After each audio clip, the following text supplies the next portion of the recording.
Assalamualaikum warahmatullahi wabarakatuh. Perkenalkan, nama saya Abdul Hakim Kamil dari kelas 10B. Di sini saya dari kelompok 1 akan menjelaskan materi yang telah kelompok saya jelaskan.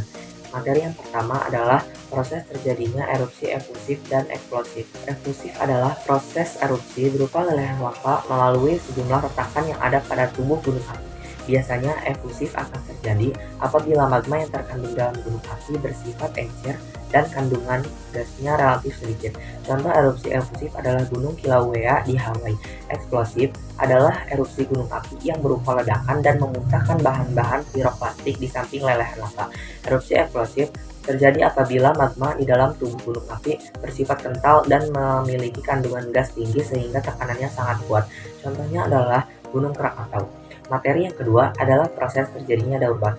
Menurut KBBI, batuan adalah mineral atau paduan mineral yang membentuk bagian utama dari kerak bumi. Definisi lain mengenai batuan ini adalah kumpulan-kumpulan atau agregat dari mineral-mineral yang sudah dalam membeku atau keras. Tidak hanya itu saja, batuan merupakan salah satu elemen kulit bumi yang menyediakan mineral-mineral anorganik yang melalui proses pelapukan dapat menghasilkan tanah. Pertama, magma mengalami kristalisasi. Batuan yang ada di bumi ini semuanya diawali oleh adanya magma. Magma ini merupakan bahan pokok membentuk batuan yang terletak di bawah permukaan bumi.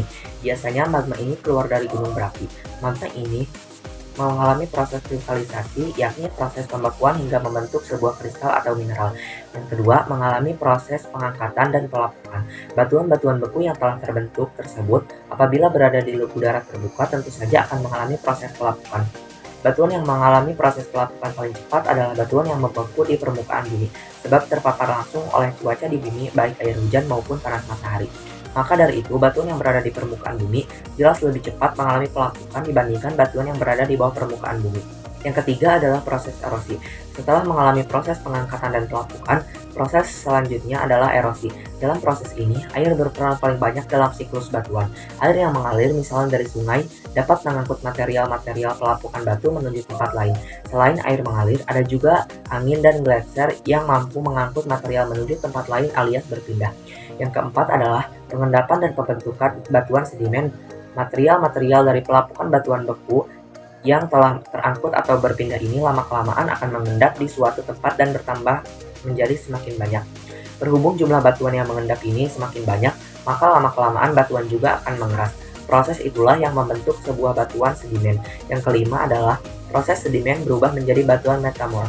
Keberadaan batuan sedimen memiliki jumlah yang tidak sedikit, terutama di bawah permukaan bumi. Ketika batuan tersebut tidak tersingkap menuju ke atas permukaan bumi, terutama saat menjadi proses pengangkatan tektonik, maka batuan tersebut justru akan terkubur lebih dalam lagi. Yang keenam adalah batuan metamorf atau malihan berubah kembali menjadi magma. Berhubung batuan ini memiliki siklus atau perputaran layaknya air hujan, maka batuan metamorf atau malihan ini juga akan kembali lagi menjadi magma. Nah, dari magma itu nantinya akan mengalami proses selanjutnya hingga begitu seterusnya. Sekian dari saya, kurang lebihnya mohon maaf. Wassalamualaikum warahmatullahi wabarakatuh.